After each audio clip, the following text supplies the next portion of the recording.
ফরিদপুরের ভাঙ্গায় আধিপত্য বিস্তার ও জমি নিয়ে বিরোধের জের ধরে দুপক্ষের মধ্যে সংঘর্ষ হয়েছে। এতে আহত হয়েছেন অন্তত ৩০ জন।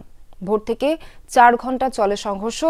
এ সময় আশপাশের এলাকাতেও আতঙ্ক ছড়িয়ে পড়ে। পরে পুলিশ গিয়ে পরিস্থিতি নিয়ন্ত্রণে আনে।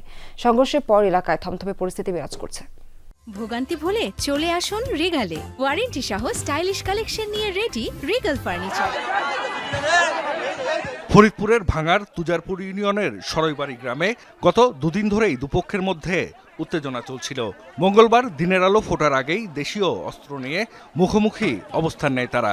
এক পর্যায়ে বাধে তুমুল সংঘর্ষ। খবর পেয়ে ঘটনাস্থলে পৌঁছায় পুলিশের একটি দল, তবে থামানো যায়নি সংঘর্ষ। ভোর ৬টা থেকে শুরু হওয়া টেটাবল্লমের যুদ্ধ চলে সকাল 10টা পর্যন্ত। অতিরিক্ত পুলিশ ঘটনাস্থলে গিয়ে পরিস্থিতি নিয়ন্ত্রণে আনে। পুলিশ ও স্থানীয়রা জানায় এলাকায় আধিপত্য বিস্তার আর জমি নিয়ে গ্রামের হাবিবুর রহমান তালুকদার ও কবির খান গ্রুপের মধ্যে বিরোধ দীর্ঘদিনের। দুদিন আগে একজনকে মারধরের জের ধরে প্রতিপক্ষের বাড়িঘরে ভাঙচুর, লুটপাট চালানো হয়। এরই জের ধরে বাধে সংঘর্ষ। আলমারি শোকেস ওয়ার্ডরোব তো দেখছেন আপনারা ভাঙচুর করছে। এখন আমরা কি করে বাঁচবো?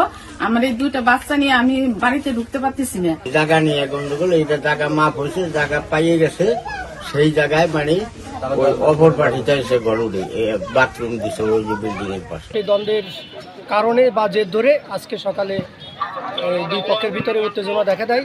এই তথ্যের ভিত্তিতে আমরা থানা পুলিশের আমার অফিসার ফোর্স আমি নিজে এই ঘটনাস্থলে আসছি। ঘটনাস্থলে এসে দুই পক্ষ যাতে নিবৃত হয় সেই ব্যবস্থা করছি। সংঘর্ষে আহত হয়েছেন অন্তত ৩০ জন।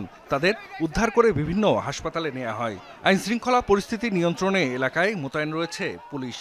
এই পরিস্থিতি বর্তমানে আমাদের অনুকূলে আছে। স্থানীয় লোকজন আমাদেরকে সহায়তা করেছে। এই ঘটনা কিভাবে নিয়ন্ত্রণ করা যায় সেই ক্ষেত্রে তাদেরও ভূমিকা রয়েছে।